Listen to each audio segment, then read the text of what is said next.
Our viewers, welcome back to the channel. Now the video title of this video is about the NFL news. I made a video earlier about the Steelers news, which is my favorite team. I like to cover the whole NFL as well if you guys are new to the channel. So we can see Waddle get a big contract extension the other day.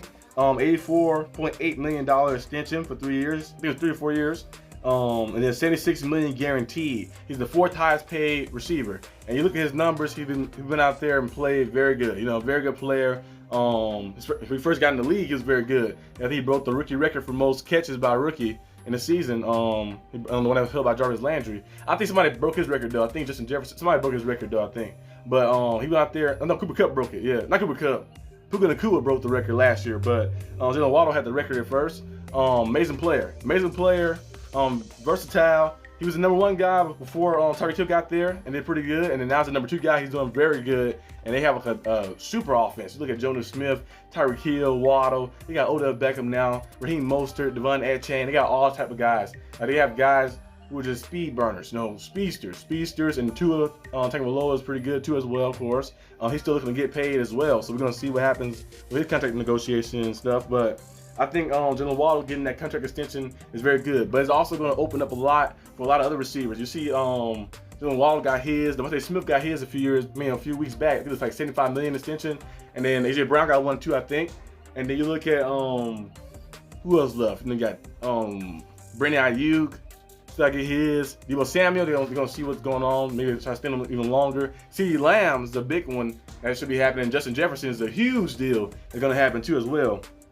Dallas Cowboys, I feel like the CeeDee Lamb one, they're kind of in the right boat, in the right space to kind of do the deal in this moment. They still got to extend or find a way to do something with Dak Prescott as well. But the Micah Parsons, he's not showing up to OTAs, so he's another guy who looking for a contract extension as well. So the Cowboys kind of got themselves in the dilemma. This was why it's great to pay people earlier. You know, like sometimes teams have to wait later down the line. Like it's mentioned, like a rookie came in, he played good his rookie year.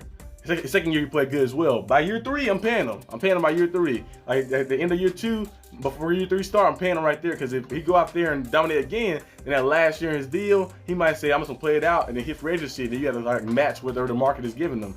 Belichick was amazing doing that. He might have been a bad GM at drafting some players. He drafted, of course, you know, he hit on Tom Brady and the Gronkowskis, and he on some other guys too, like Julian Edelman and different guys he hit in the draft on. But overall, he kind of did a bad job, especially the past like 10, 12 years of the draft. But he did a good job in like paying guys though. He found a way to like find guys and like, hey, I'm gonna pay them right here. I'm gonna pay them this amount. He kind of used that leverage of saying, hey, Tom Brady took a pay cut. He's the best ever. So how about you take a pay cut or different stuff? So, but Jerry Jones had always been kind of cheap a little bit. He want to pay people. That's a lot of players left. You know, you see Amari Cooper's leave. You see Des Bryant started making these different stories about teams. Like we never heard anything about certain guys. He'd be like, oh, well, he's been disruptive. He's been this and that. I'm like, okay. Every time a Cowboy player about to get paid, you see all these crazy stories come out about them being this and being that and stuff. You're like, okay, I know what's going on. He's trying to like decrease his pay a little bit. But they gotta pay Michael Parsons. They're gonna have to find a way to pay at least 2 of them. I think CeeDee Lamb and Michael Parsons will be the ones that kind of pay. I think Dak Prescott might be the scapegoat. You already know they're going to do that to the quarterback anyway for the Cowboys. They're going to have Dak Prescott. They lose like in the playoffs again. You know, first, second round, like they always kind of do for the past few years. They're going to have Dak become the scapegoat, and he's going to go somewhere else, and they're going to try to find another quarterback somewhere, maybe in the draft, or maybe they roll with Trey Lance. But overall, they got to find a way to pay them. You know, there's a lot of receivers. Got to get paid. I think Brandon Ayuk is a big-time receiver for the 49ers. Made some big plays, and you look at all his numbers. Last year, he got better and better and better and better like every season. And you look at what he did last year in the playoffs. You know, it was a big-time plays he made to help them kind of get to that Super Bowl as well. They fell short in the Super Bowl, but to get them there. So having a guy like that, they drafted Ricky Paracel, who's an amazing player, you know, from Florida, route runner. You know, he kind of reminds me of Jarvis Landry a little bit. Was his route running ability and his toughness and being physical and able to play inside as well.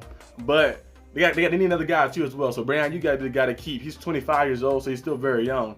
I'm saying like he's younger than me. He's older than me, but he's still very young at 25. Amazing player. Deebo Samuel, I think he's 29, so he's a little older. He's 29 or 30ish, so they might could find a way to maybe try to like, trade him.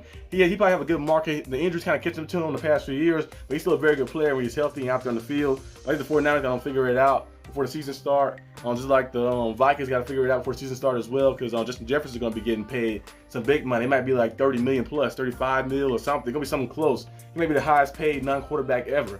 He might get quarterback money. You never know. Justin Jefferson is an amazing player. He's very young. I think he's only 24 years old. He just turned 24. So to be like in this position and have those All-Pro selections he have and the Pro Bowl selections he have, and in this position, he's gonna be paid some big time money. So there's a lot of like contract negotiations going on right now for a lot of teams, a lot of different players, and we're gonna see what's happening. Like just like the Steelers had the James Daniels one as well. James Daniels been looking for an extension. The Steelers kind of like, they're not doing an extension for James Daniels. They paid him $64 million, I think, a few years back when they first signed him. He's been very good. He only allowed, they said, 1 sack and 944 offensive snaps last year, so he did a very good job. So they might be trying to work maybe on after the season to see what happened. They drafted McCormick, so we'll see what happened with that. But a lot of different scenarios, a lot of things happening. Another thing that was a topic too as well, they predicted the Patriots would be the #1 pick in next year's draft, which is crazy. That means they kind of like, well, I don't know if I can see the Patriots being, they could be there maybe. I'm trying to see. But the Patriots, they got to build a lot of stuff up. They team kind of like in that super rebuild mode. Who else in that super rebuild mode? I think the Panthers are kind of in there too, because their owner kind of hold the Panthers back a little bit. The owner been making a lot of bad decisions. I'm gonna say the Patriots, Panthers. Who else kind of in that mode, like a little dreadful, like rebuild type mode? I'm trying to think. Maybe the Giants as well. So I think that either one of those teams gonna have to probably like the first pick. The Giants, Panthers, the Patriots. I feel like they like in like a super rebuild mode. They have some pieces here and there. You know, like they have Bryce Young for the Panthers. They have they just drafted Zayla Get. Deontay Johnson is there. Adam Thielen is there. They got of course Miles Sanders is running back. There's some other pieces around too as well. They traded Brian Burns to the Giants.